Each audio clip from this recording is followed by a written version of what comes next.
there's a soul on the other side of that business, and they're having problems at home, problems with their body, problems with their spiritual connection, everything. And that ultimately is going to resonate inside of their business. So no matter what kind of Band-Aid or help I give them in their business, there's still an individual that needs to be addressed behind the scene. Hello, fellow entrepreneurs and Triple M Nation. This is Steve Hamoen here, and this is the Money, Mindset, and Mentoring Podcast, your go-to resource for breaking financial plateaus and taking your business to the next level. Whether you're just starting your entrepreneurial experience or you're a seasoned veteran striving for expansion, you are in the right place. As myself, as a successful entrepreneur in tech, construction, real estate, mortgages and financing, and in my business consulting, I have helped countless individuals achieve their financial success by pinpointing their challenges and guiding them to creating massively successful outcomes. Now, don't worry. It doesn't matter if you're making under $100,000 or if you're making well over $1 million. This show's intention is to offer you a fresh perspective and provide actionable advice to help you drive your success. Each week, we bring in powerful stories of guests who've wrestled with challenges, much like yours, and have emerged victorious. These stories are not far-fetched fantasies. They are possible and they are real. And they are a testament to what you can achieve with the right mindset and the right strategies. Expect an in-depth market analysis, empowering insight into sales and marketing and HR, and above all, an unwavering commitment to you to guide you towards achieving your financial goals. So are you ready to unlock your entrepreneurial potential?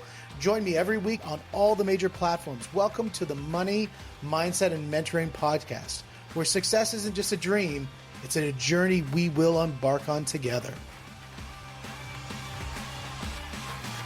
We are so excited about this podcast. We have Joshua Jones here from the Ignition Movement, the founder. And man, it was so great. We were on a call with a bunch of people, and we had a quick little session that we were talking, and I was like, man, you have got a passion to speak, and I've got to get you on the podcast. So I'm really happy to hear you today and let the listeners to listen to your message. So thank you very much for joining us. Yeah, thanks for having me, brother. This is exciting. Well, the first thing that I have to say that was great was, being able to, first of all, bond on one of the things that was my most important thing, which is martial arts. And I know you had the Krav Maga experience and a little bit of the jiu-jitsu on the go. And so talk to me a little bit about, what brought you into that and, about your martial arts journey, we're going to say. Sure. Yeah, martial arts has always been a thing for me. When I got in the Army, well, obviously I liked Bruce Lee when I was a kid, like fucking rock star. This guy could do some massive stuff. Him and Chuck Norris and these guys were like kind of idols back when I was a kid. So I'd always try this stuff out, wind up smashing myself and I need to get some training. Well, I wound up going to the Army, and then did you have the nunchucks? I got nunchucks. I got nunchuck like nightmares. Everybody takes it to the nuts one time. At least once, 7, 8 times to the dome. Definitely. There you go. Yeah. Nice. But I got in the Army and I learned judo, and that was cool. So I started really getting this idea of judo's the best. Body mass and leveraging and being able to posture. And so, yeah, that's what spurred everything for me, actually getting some training. And then when I got into the Krav situation, I had my kid, my stepson, he's 13. He had been in Taekwondo, black belt, badass motherfucker. Not really, but the kid could do some stuff. Then we get into Krav. Taekwondo can be legitimate as a martial art. Absolutely. There's people in MMA who are, have a Taekwondo background, and when they use it, in tandem with wrestling or in tandem with something else. Yeah. It's a beautiful martial art. Yeah, sure. I watched Joe Rogan beat the shit out of a bag with one of them side kicks. I'm like, fuck, man, that is power and massive power. Yeah, he never got that route, and I never got that route. So then we dicked around with Krav, and that was cool because now we're into some actual applicable stuff. And then, of course, our instructor was like, hey, look, you guys need to get down and roll. I'm like, okay, fuck it, let's do it, man. Let's get down and roll. Yeah. And I won't go down all the story, but it's fun. Yeah. It's a lot of fun. Yeah, exactly. Well, you learn a lot about proximity.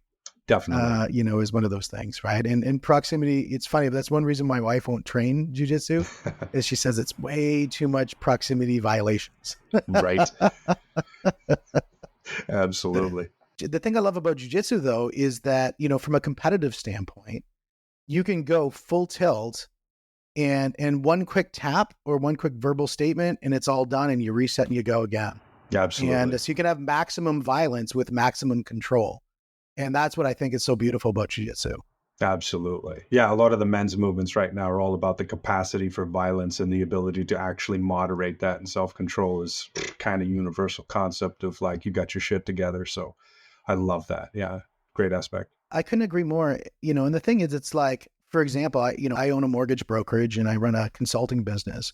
And with my mortgage brokerage, we had this one client call us, and she called me up specifically and she said, she says, "Is this Steve?" And I said, "Yeah." And she said, "You are a predator to young women. You only care about money. You only care about yourself." And she went on about 5 minutes about how, I was just basically the demon of the world. And, so my response to her was, and this is where, I think jiu-jitsu comes into play. My response to her was, if I was in the same situation as you, and I felt that somebody was a predator to my daughter, put my daughter in a position of risk because they, were a predator because they were only cared about themselves and all these things, I'd be doing the exact same thing that you're doing right now. So your daughter should be thankful for having somebody in her life like you. That's amazing. Instant diffuse. Exactly. And so it went on for about 45 minutes and her husband tried the same thing, but I just agreed with him all the time. But that came out of not only some training with Grant Cardone, but it really also came out of jiu-jitsu. Excellent. Because the thing is if you fight fire with fire, like I have a guy who just joined the gym he's 24 years old. Dude's jacked to the nines. He's about 220 pounds. I'm only 180 pounds. I'm almost 50. And I got to roll with this guy to show him that jiu-jitsu works. And, that's like a hell in a handbag to deal with that if I'm trying to fight strength with strength, because there's no way I'm going to be able to do it. So I just fight strength with water. And then there's no way that he can fight that. And it becomes so much easier. So I think jiu-jitsu and having that ability to instill maximum violence in your mind, you can do it with like absolute confidence. And that confidence then takes away the emotion out of things. Absolutely. You're just, you're like, cool, this is sweet. I'm just relaxed. And meanwhile, they're like, because they've just completely, everything went into that last, 30 seconds. Now they're done. Now they're done. Now you talk about the men's movement and that sort of thing. Talk to me a little bit about, so you were in the military, you said the Army, is that correct? Correct. And then when did you get out of the Army? I got out of the Army back in 99. 99, great. And then although I'm from Canada, even though I'm from Canada, I'm still going to say thank you for your service, because I think the American military, is responsible for service around the world. So, True that. Yeah, big time. And so after you got out, tell me about a little bit what happened afterward. What was your journey? Well, my journey was really about establishing myself as a man, or at least what I thought it was a man at the time, right? It's like, all right, we'll go get a wife and have some kids and start a business. Like that was my entire concept of a man. And it really wasn't from my examples. It was really from just my own personal development, right? I'm reading these books. I'm looking at other examples because my dad really wasn't in the picture. He didn't even know his dad. So as far as a male example, really didn't have that. So it was like fictional piecemeal together from all these different guys. So that's where I was at. And I did that in Georgia, had a great time with it and fantastic. And then I took this real dip into faith and shit went sideways fast. Like you find out, well, you married for the wrong reasons. And it was all about the sex and all of that. And so understanding I wasn't even really showing up as a man, wasn't really showing up as a husband, as a dad. And all of these things really started to weigh on me and break me apart. And so I sat in the space like, fuck, what do I do now? And all of a sudden, these little beacons would start to pop up. These men, they were like, fuck that. It's time to stand up and be a man. You can't play around with this. And I'm like, oh, what's that? Tell me more. I need to know what this is because I have capacity for violence. I have a little bit of self-control. But, I'm sitting in addictions back then. I'm drinking, I'm lying to myself, I'm dealing with porn, I'm dealing with gaming, I'm like sedating all over the place. And so I had no concept of what it was to really walk in truth and own my own shit and become responsible. And then I heard Jordan Peterson's voice. I don't know, it was like 6 years ago or something. Like, fucking Peterson, bro. Speaking from above, AKA Canada. For real. Yeah. And he's just like, no, and all of that. I don't do that shit. Like, and all this I naming. Like how you throw the Kermit voice in that. That was fantastic. Certain phrases man says, right? Just like ring. Oh, they do. They And do. Yeah. that tipped me on the journey to actually figure out what the hell I'm here to do. And I think that's what most men are really after, right? It's the idea that you're put here, you're divinely inspired. It's not some accident you came out your dad, with your dad and mom. Like all this shit was pre-planned. There's something way above this that's orchestrating things. And it's just a matter of coming in alignment with that and then fulfilling whatever it is that you're particularly put here to do. One of the words you used in that I thought was really interesting when you talk about all the different things, whether it be video games, porn, the drinking, all those things, was you used the word sedation. I found that as a very Yeah. interesting term. And I think, talk to me a little bit more about what your perspective is on that. Sure. So there's this idea that there's a veil that sits around us that keeps us from the truth. And it's the truth, the concept that you know the truth sets you free. And so there's this veil that sits between you and the truth, preventing you from that. And so whatever that is, I classify that as sedation. Sometimes it would be like I got sedated with yard work. I'd rather go do yard work than take responsibility for the shit I need to own today. Or I'd rather go watch some TV shows and I'm going to get into the sports thing and I'm going to go in over here and, whatever it is, smoke some weed, do some dope, whatever, like I'm going to go over here and mess with these chicks. Like it could be anything, right? It could be, I'm going to go and get on the computer and just start looking around at stuff. It's just something that's hindering you from actually sitting in the facts, the reality of where you are now, and being able to actually analyze what you actually want, like the fact of what you want. Because I don't know about you, but for me, it's like I never really knew what I want. I just like throw some shit at the dartboard and like, man, I'm going to go for that. Like shoot for the moon, and that way you won't hit the ground. Absolutely. You're going to hit something up there. But this idea of being able to acknowledge where you are, so the sedation sits like this veil where you never acknowledge the responsibility that's lacking within one's life. And I love that as a concept, because I know when I look at my development and the way that I've kind of grown up to be the somewhat of an adult that I am today, I use an asterisk. I think there's still a little kid in me, but when I talk about the idea of, back when I also used to drink like a fish, and, thank God for jiu-jitsu, because when I started jiu-jitsu, I was 240 pounds. I weigh about 180 pounds right now. So I lost, significant amount of weight. I don't drink anymore. I mean, maybe I'll have like one drink, in like a season. That's about it. But I really have no tolerance for it because it doesn't help me get to my objectives. Right. And so, the idea that you're right, that those things are distractions from the truth and distractions from your goals. One of the things I love about Cardone is, Cardone has this saying, he says, success is my duty, my responsibility. And I think that's something that is really, really important for people to think around, that it's not an option. And in fact, he goes further to say that if you are not successful, you're actually being greedy because you're robbing the people around you from the success that you can make for you and for them. When you go out and you do all those things that are antithesis to your success, or as you say, they pull you away, those are the things I think that, you really got to rip out of your life, Yeah, absolutely. Yeah. What was, like some of the things growing up, the peer pressure, like what was the biggest thing you experienced that you had to rip out of your life? Well, for me, it was booze. I mean, that was the number one thing and it wasn't even a peer pressure thing. I think I found so much joy in socialization. And the problem is socialization invariably always went with alcohol. Right. And so if you went to a party and you're the person not drinking, you're kind of like the weird guy, and you're like, okay, well, I guess I'll drink. And I don't need it to go do stupid things. I can do stupid things, I can dance on a table like anybody else, whether I have a drink or not. But, it's one of those things where you just kind of have it because it became part of it. And then you tell yourself all the things you like about it. Like I love the taste of craft beers. Like I just love the bite that they have and everything like that. But I don't need the alcohol to make, the thing come together. And one thing that I think is really interesting about modern society, and this is actually a good movement that's happening in modern society. Like I went out to a pub it was about a week and a half ago, and the person I was sitting with ordered a beer, and I'm like, and I looked at the menu, I was like, oh my gosh, they have non-alcoholic beer here. Sweet. And on tap.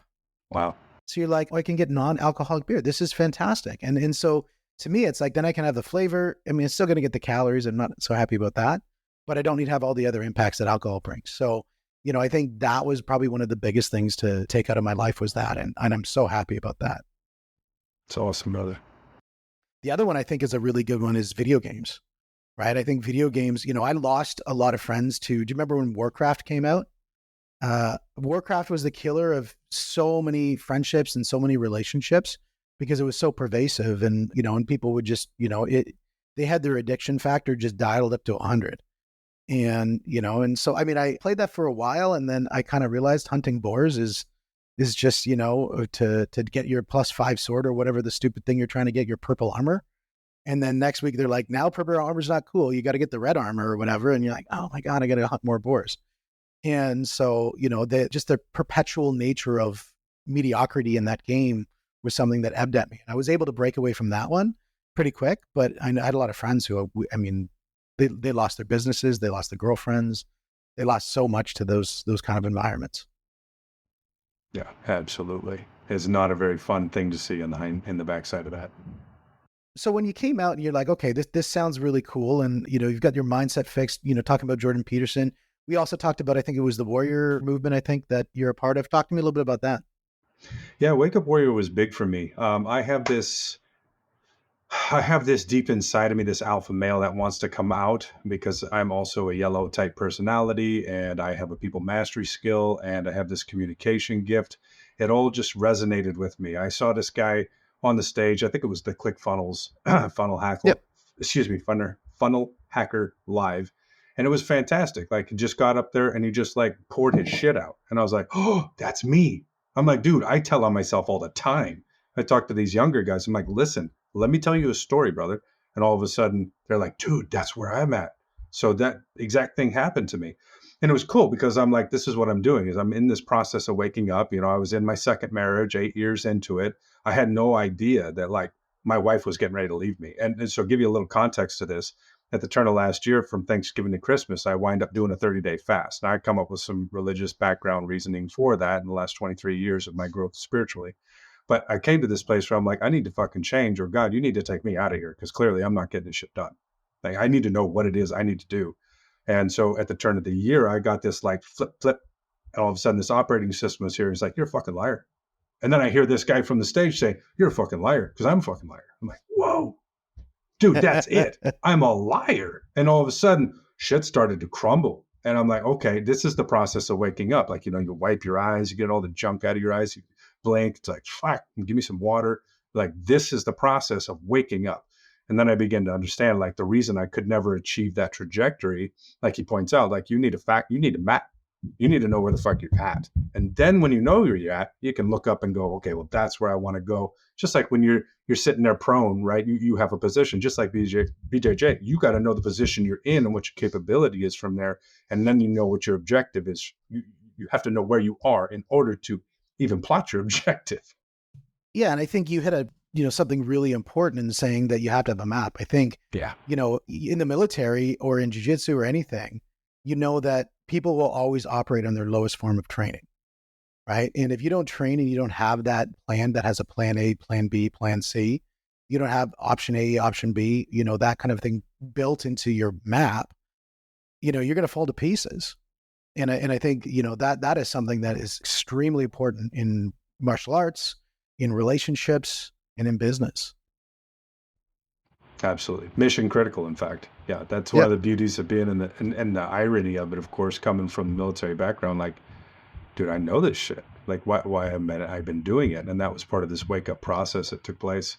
So yeah, he took me down this journey and I went all in on it. And I understood for the first time in my life that I also am to become an example. And that all the talking and all the speaking and all the bullshit coming out of my mouth means nothing compared to the massive volume of my action. Yep. And that's where I got the value out of that movement. It's been great. I actually became a certified trainer out of that, and that spurred me into a pivot in my business into coaching. That's fantastic. Yeah, man. It's like I'd sit here and fucking fix people's businesses, 1,000% increase in their traffic, this, that, and the other thing, and all of a sudden it would crumble. And I'm like, what's going on? And I never realized, just like me, there's a soul on the other side of that business, and they're having problems at home, problems with their body, problems with their spiritual connection, everything. And that ultimately is going to resonate inside of their business. So no matter what kind of Band-Aid or help I give them in their business, there's still an individual that needs to be addressed behind the scene. Yeah, there was and that's very powerful. And I agree with that 100%. I was in I think it was I don't know if it was Keller Williams or it was a conference I was at, and they were talking about, the individual element of the business, the personal element of the business. And he said, they were just kind of going on talking about, market stats. I think it was a real estate one. Yeah, they're talking about market stats, and they said, big thing that's happening as we move into this year, there's going to be a lot of divorces and blah, blah, blah, blah. In fact, 50% of, marriages or whatever the stat was end up in divorce. And then he paused and he said, now, when you're working with your colleagues and your colleague maybe snaps at you, or your colleague doesn't, respond to you in the way that you think that they should, or something's wrong, Then understand that 50% of the people in this room are probably getting divorced right now. And so they're not talking to you out of the position of their business. They're talking to the position of one of the major pillars in their life is falling to pieces. And you don't know. Right? yeah, heartbreaking. It is. It totally is heartbreaking. But fact.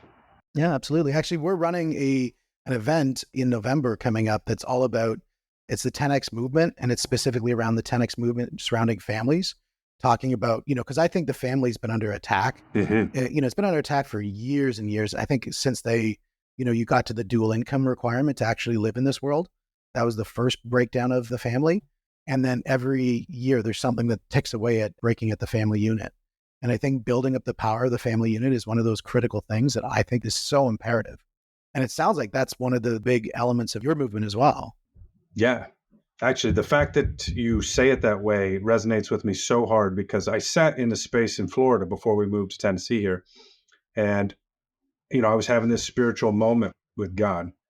And one of the first, there's maybe a handful of times I believe that God actually showed up and spoke a word to me. And they're never like huge or long and long conversation necessarily. But this one was, get your house in order. And I thought I had my shit together then. We're 5 years, 6 years married by that point. Thought we were doing great. Come to find out we're not. And like you said, it's so under attack, that the attack is so pervasive and sneaky that you cannot deny the fact that you're under attack. And if you do, you're a fool. There is just no way. You have to know that you are in a war every day, and that enemy is coming to fucking take your wife from you, sever that relationship, put a wedge, make you angry at your kids, whatever, trigger you for whatever reason. And the more capacity you have as a man to stand in that gap and hold the space and just breathe, right? Like meditation, great thing. Save marriages all over the world if men would just learn to meditate. I mean, shit. But that's it. Yeah. And so one of the 4 pillars that the Wakeup Warrior movement also, and the Warrior Trainer program is all about is, body, being, balance, and business. And that balance aspect is so pivotal that it's like, it could tip the entire table. And like you were saying, in the mortgage industry and real estate. Yep. Yeah, it's fundamental. When I look at another big training organization that I really respect is the Keller Williams training organization. That's a real estate company. And that's one of the things they talk about. They have this thing where you do this 4-1-1 when you're looking at your goals and that sort of thing. And you have to put down your goals that are personal. You have to put down your professional goals, your family goals. You put down everything on the thing, because if one of those pillars falls, everything else is going to go. Yes. Right. Absolutely. We think of it like a table, right? I'm not going to go crazy flat earth here. No, just kidding. But the idea of a table, you get wobbly in that table or chair, you go to sit in that chair and you can't get comfortable. It doesn't work. Yep. Well, we use that in jiu-jitsu a lot, right? You're going to take away one of the legs, right? Yes. Yep. The points. Yep. Totally agree. Yeah. Totally agree. That's amazing. So, and actually it's funny. I think I watched the same presentation I love Russell Brunson. I'm not going to lie. He's just the coolest dude. He's I don't know him personally, so I love him at a distance, but he seems so authentic. He's just he's a wrestler too. So, he's grappler to art, which just puts him in the right category. And, as you can see, I've got all of his books. I did the classes and sort of thing. And that's where I saw the Warrior movement. And yeah, he was impactful. He was good. I loved it. That was a very good component of the ClickFunnels Training Academy, was having him on it. Yeah. Yeah, it's been a neat, the little synergy that they have. And, again, I'm not trying to get all religious with this, but the fact that they were both come from like a Mormon background, and this idea that like they want to bring the faith into whatever that faith they have, obviously, into all the areas of their business and their being, everything that they do. And it's like, yeah, see, this is this idea of doing versus just talking about it. And I love it. It reminds me of the church. Like, Absolutely. I think lip service is one of those things that is, and I'll get a little, probably political on this. This will be the most political I'll ever get. But, when we talk about the dedication of land, that kids read at school every day, we are in the land of the whatever tribe it is. And because of the treaties of blah, blah, blah, blah, blah, we stand here. The land belongs to them. And I'm like, well, if we're going to keep on talking about it, let's just give the land back. Because if we're not going to do anything about it, why are we talking about it? We're actually building into our psyche that talking about is enough.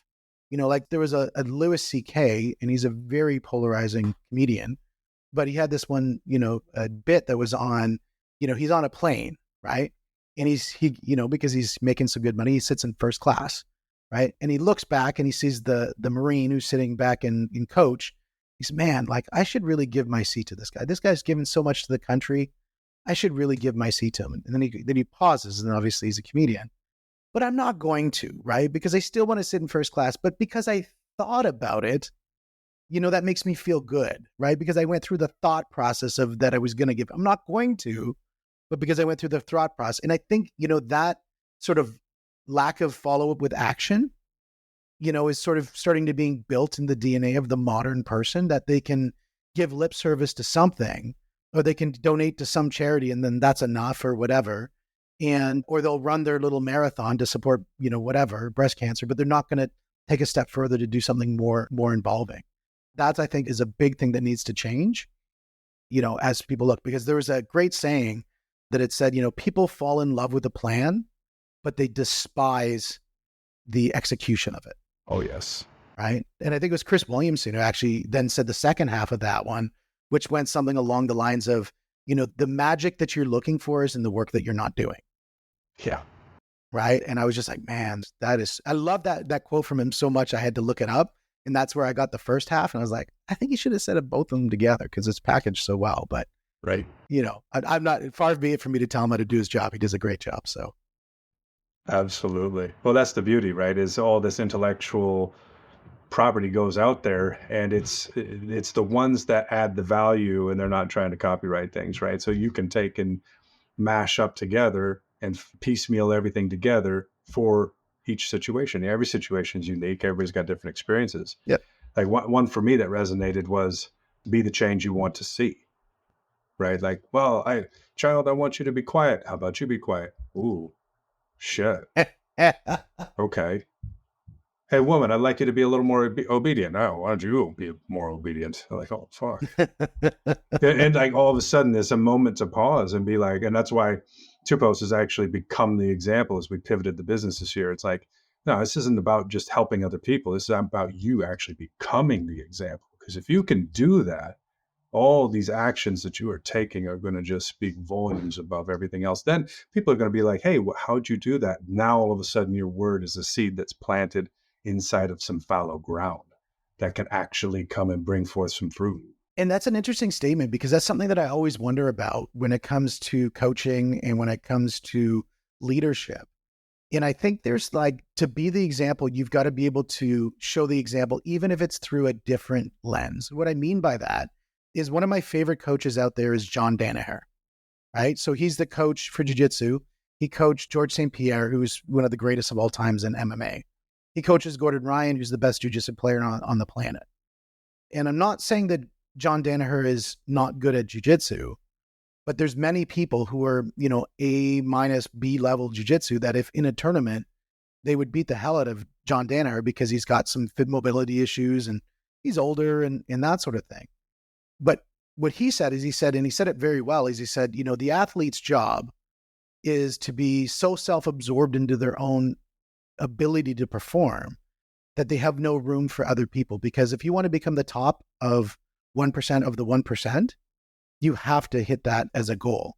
And now whether that be in your marketing, because let's face it, if you don't have people watching and nobody cares, but also in your actual craft. And that's why Gordon Ryan is so great at this. But John says then as a coach, you have to be so selfless in everything that you do, because you have to, your mission is for that other person to be successful. It's not about you. It's not about your goals. It's not about anything. So you're not performing at the same level as they are in their craft, but you're performing at the highest level in your craft, which is coaching. Right. Yeah. Yeah, that's where it's at. John Denner is so cool, man. I don't know if do you listen to him at all? No, I haven't. You throw him on your list. You will love John Denner. Yeah. Awesome. I'm checking them out. Yeah, for sure. Well, I want to say, if people want to reach out to you, what's the best way for them to get a hold of you? Because I think that's really important. You brought such a great message. You've got such a great story and your perspective, man. We are so aligned on so many things. I love it. How can they reach out to you? Sure. Well, you just go to the website. We got ignitionmovement.com. You can take a look there, take a look at the challenge. But as far as actually like getting in touch, just to have conversation, I create space to just have a Zoom meeting, have a little one-on-one, see where we might have some synergies, where you might have some questions you want some answers to or whatever.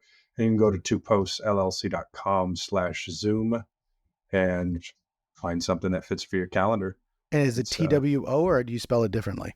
TUPOSLLC.com/Zoom. Beautiful. Beautiful. That sounds great.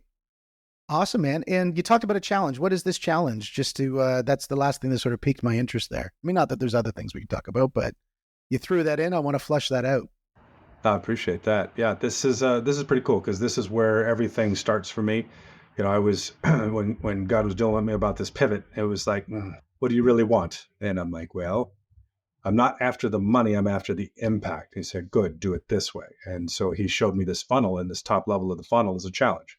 It's very simple because it's hard to wake up, right? The concept of waking up, admitting the fact that you're a liar, admitting the fact that you're not doing what you were called to do, that you're not operating in your potential.